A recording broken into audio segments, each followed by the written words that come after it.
Bienvenue sur la chaîne YouTube de la Fondation Vaincre l'épilepsie.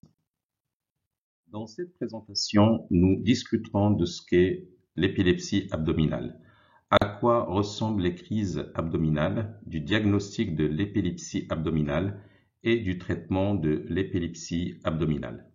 Likez nos vidéos et abonnez-vous à notre chaîne YouTube. Cliquez sur la cloche pour être averti des futures vidéos. Veuillez cliquer sur notre lien de don en haut de notre chaîne et faire un don aujourd'hui. Votre don nous aide à faire une différence pour ceux qui luttent contre l'épilepsie. Nous apprécions votre soutien.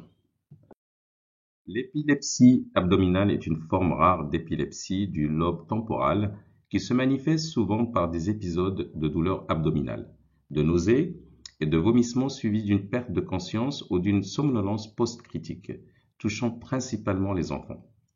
En raison des principaux symptômes de douleur abdominale et de vomissement, l'épilepsie abdominale est généralement le dernier diagnostic dû aux médecins qui recherchent une cause physique plutôt qu'une cause neurologique.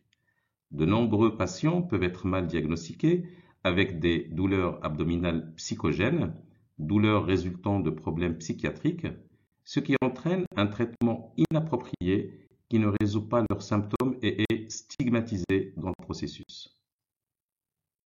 Les épisodes de crise abdominale peuvent durer de 5 à 20 minutes et se produire de façon aléatoire.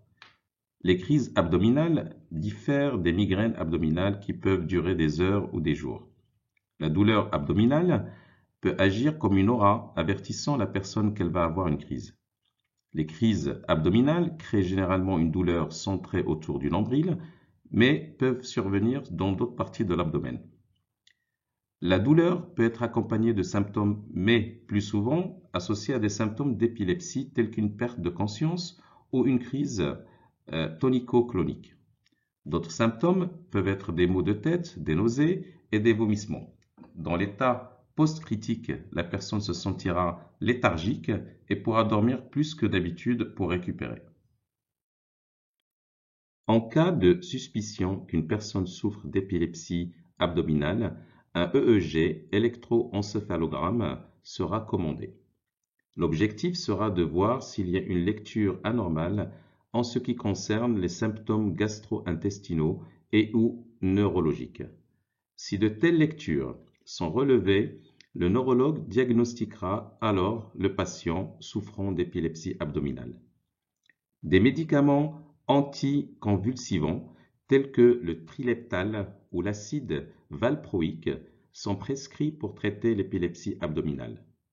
Les défis après le diagnostic est le suivant.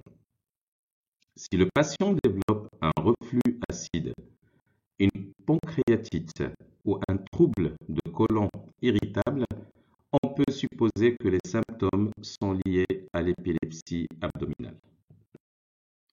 Le traitement des crises abdominales peut être difficile en raison du fait que les médecins primaires chercheront d'abord une cause physique. L'estomac, le foie, les intestins seront ciblés en priorité. Une imagerie abdominale et des tests biologiques seront d'abord effectués pour exclure toute cause physique. Les médecins orienteront alors probablement le patient vers un psychiatre, surtout s'ils ont peu de formation en neurologie et ne savent pas ce que sont les crises abdominales. Cela peut amener le patient à hésiter à demander un traitement supplémentaire, ne voulant pas être stigmatisé pour avoir reçu des soins psychiatriques. De nombreux enfants qui luttent contre l'épilepsie abdominale reçoivent un diagnostic erroné de troubles de conversion, ce qui signifie qu'il existe des symptômes neurologiques qui ne peuvent être expliqués que par une évaluation médicale.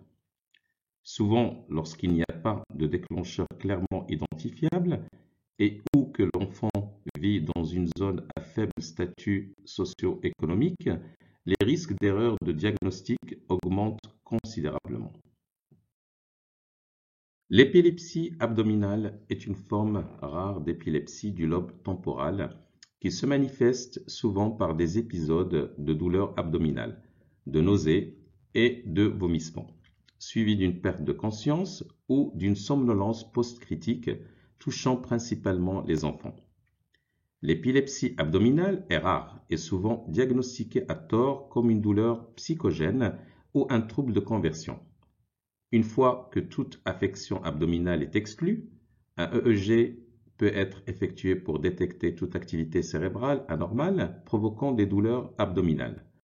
Une fois le diagnostic posé, les anticonvulsivants constituent la principale source de traitement. Pour en savoir plus sur l'épilepsie abdominale, veuillez consulter les ressources utilisées dans la présentation d'aujourd'hui. Veuillez liker et vous abonner à notre chaîne YouTube et nous suivre sur nos pages de médias sociaux. Nous aimerions avoir de vos nouvelles. Laissez un commentaire ci-dessous ou écrivez-nous à info@defeatingepilepsy.org. Merci pour votre soutien et ensemble nous vaincrons l'épilepsie. Découvrez nos autres superbes vidéos et abonnez-vous dès aujourd'hui. Vous avez le pouvoir de vaincre l'épilepsie.